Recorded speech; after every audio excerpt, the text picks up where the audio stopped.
back to another episode of World of Tanks with Gaiety Titan. And in this video I want to look at the Dragon Type 62, the Chinese Tier 7 Premium Light Tank. Also the Chinese Monster Tank.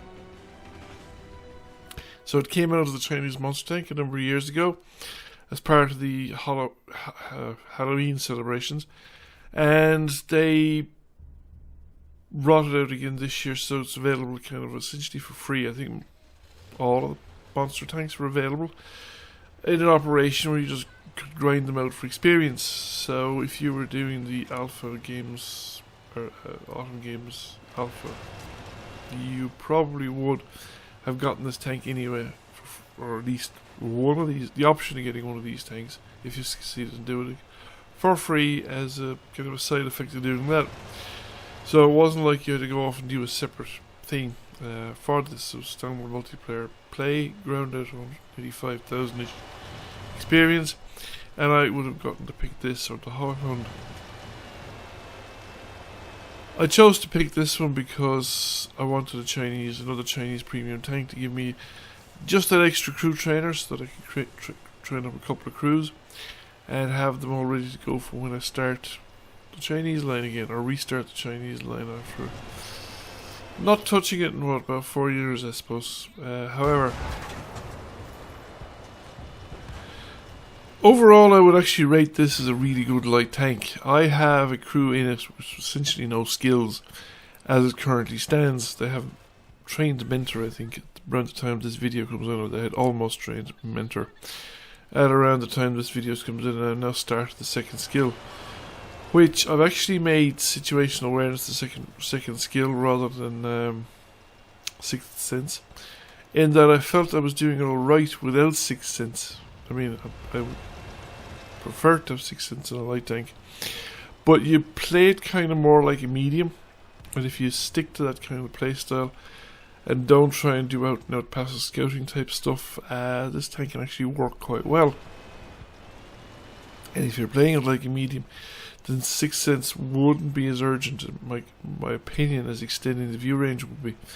Because the advantage of something like I want to extend the view range with an untrained crew, essentially, or a trained crew, say, without any specific view range or camouflage skills, and with food, I have managed to get the view range up to the detection range of the tank.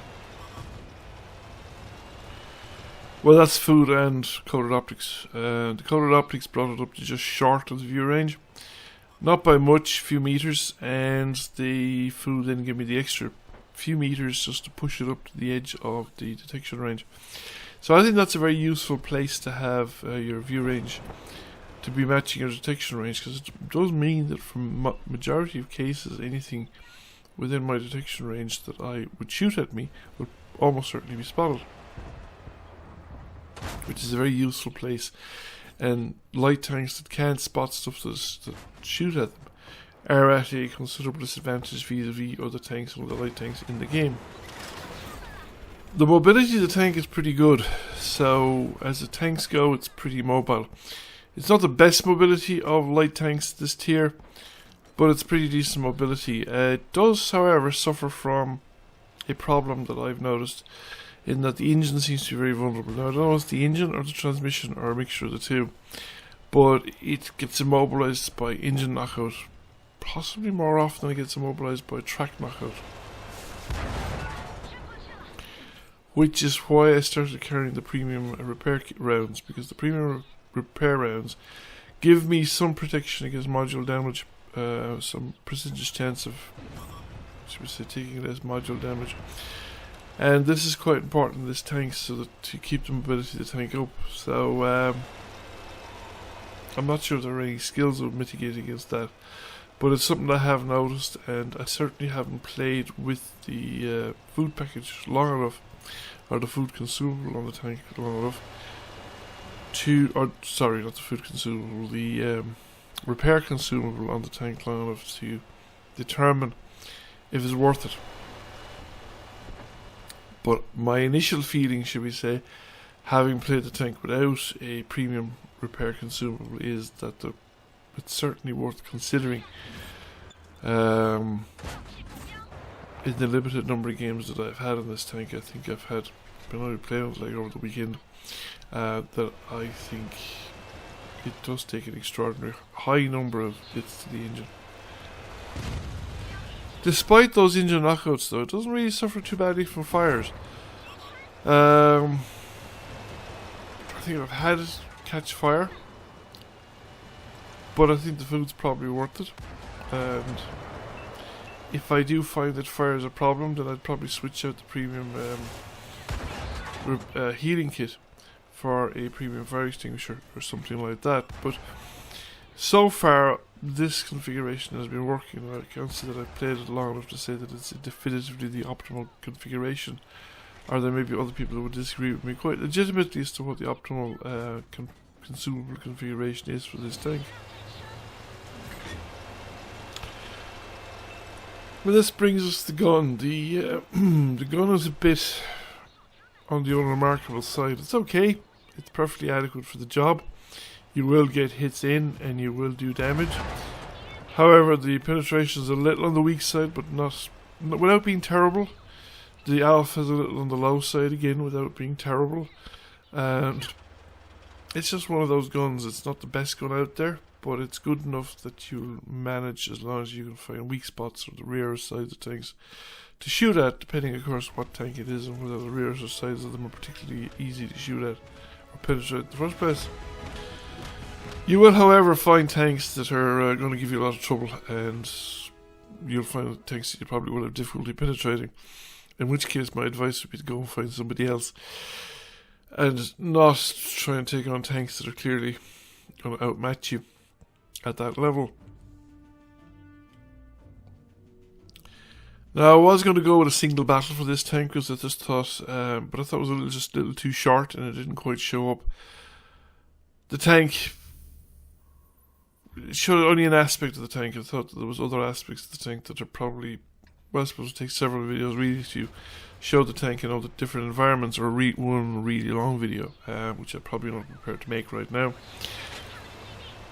It is a decent scout. I have had some very good scouting games in it. In fact, I've picked up a scout medal already. And we're starting off here in Himmelsdorf with a kind of a scouting run down the edge of the square just to see anybody deploying along the square, and we've picked up a couple already. Oh, there's artillery. Would he show his face? No, but there's a Trinity Mark II, and I'm not going to hang around. I'll just snap a shot off. And I'm going to vacate the premises because I'm likely to penetrate the turret armor or whatever I can see of a Trinity, and he's far more likely to make an impact on me. And I've spotted another couple of enemies, and so far we've managed to not take any damage. So we're back around, and I'm noticing that there's potentially an opportunity if we can get tanks to come with me up on top. What I really wanted to do here, there's 4 tanks on the Banana Road, and ideally another light or medium tank would follow me up. We would join up with the tank destroyer up above, I think it's a Challenger, and actually come down the other side, just raid into the enemy rear area and raid into their artillery. Maybe come out the railway line and finish off the guys in the railway line, although that corner's a bit dodgy. As it turns out, the Challenger is going off down to the corner there just to do some high sniping from the high ground. And I'm rather reluctant to make a run down the K-line on my own. Especially since there are quite a few enemies down there at the southwestern end, like, you know, around whatever it is. There was a heavy tank, I was able to take another tank there with or J1 rather. And I discovered when I get here that I'm not quite tall enough to get a decent shot over the walls. So that's not going to do. Hold on a second, there's a bit of artillery sticking out there. It's not a great shot. That one went in. And did the next one get in? Yes, no, yes, we got another one in. But I don't think he's hung around for a third one, so we want third one to get in. However, the Banana Road guys have actually kind of won their battle, and things are now looking rather grim for us around our cap circle. And we're even Steven in terms of tank losses. And at this point in the game, if somebody gets into your cap circle, it can be quite disruptive. So it behooves me to get down to the defense of the cap circle as quickly as I can, and really the challengers should have come with me. Now, will we catch the medium? There's a Centurion there. We will catch a shot of him, but he's not actually hanging around in the cap circle. Kind of more is the pity, because if we could have tracked him there or something like that, it would have made things like fairly easy for the artillery to get him. Now there is... see, there he's on. Oh, there's another tank in our cap circle. So no knee. And he was a one-shot kill, and I'm quite fortunate to get that shot to go in. To the flank of the Oni, and there is just the Centurion over this side now. We're only a tank up at the moment. We've managed to get rid of the Centurion. So we've managed to clear the pressure around our cap circle, and we've found a fourth enemy isolated tank. This isn't the best tank snapshotting it, but when you're close enough, it's actually not too bad at it. So we've managed to get the drop here on the off Clowering Panther, because we managed to get or evade his gun for most of the shots, and somebody else actually finished them off. I don't get the kill. We're now 2 tanks up, so it's still all to play for. Artillery is in the last known location as well.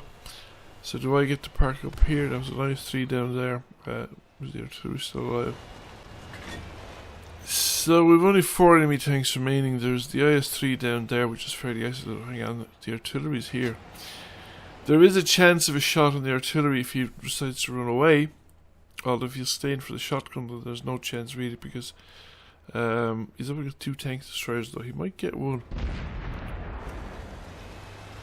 Don't think he did. Looks like he's gone. Yep, the Hellcat 105. It's a fairly big boomstick on the Hellcat 105, and we've got the IS-3 here. So that depends on what direction the IS-3 is looking.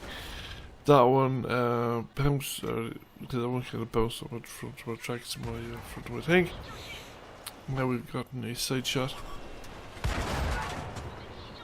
However, we're a one-shot kill, and I'm definitely not coming around that corner, because he's waiting for me. But we can peek around the corner without looking, and he's definitely, you know, yeah, he's waiting for me. However, he's taking fire now from the other side, and he's not moved or turned his tank. Now, if he moved, he might have gotten out of the line of fire. But he's sitting there waiting for me to come out, and he's actually taking damage to do it. By the time I got out, he'll probably have gotten a shot into me. So there are 2 remaining enemy tanks. One of them is a heavy tank that we seem to have missed. He's slipping behind us. The other one is a Doremi tank. So will we get a shot off of this heavy tank? I have a feeling we mightn't. 3 tank destroyers gunning from off to the front. IS-2M, we got a shot off, but I don't think he was dead before it arrived. And 1 enemy tank remaining. So overall, like, we've had what, 1243 direct damages of Hohenhund in pretty good nick, but he's up against 4 tanks. At least 2 which are talking to each other. There's a pair of tank destroyers, and shot didn't hit. Did, would have finished him, I think. This was a massive roll. Oh, we got another shot. He's got 88 hit points left. And we'll set the rocks, and can we get the shot off? No, the railway car's in the way, and that's it. But if we back up, figure it out, we won't have the shot. And he'll blow up. So, what is that?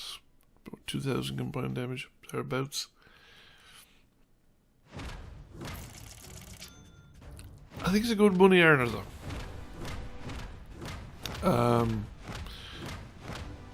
It seems to me that it's a pretty solid, reliable money earner of a tank too. We got a 2nd class mastery. K number 1 by experience. 16, whatever it says, damage. Overall, I think it's a fun tank. It's a reasonable crew trainer, and it's a good money earner. I certainly enjoyed it. Whether it's worth buying it now or not is a judgment that you'd have to make yourself. Thank you for watching. I hope you enjoyed the video. If you did, please press like, comment, share. It really helps the channel out. And if you have not already done so, please subscribe to the channel. I will catch you all again soon. Bye for now.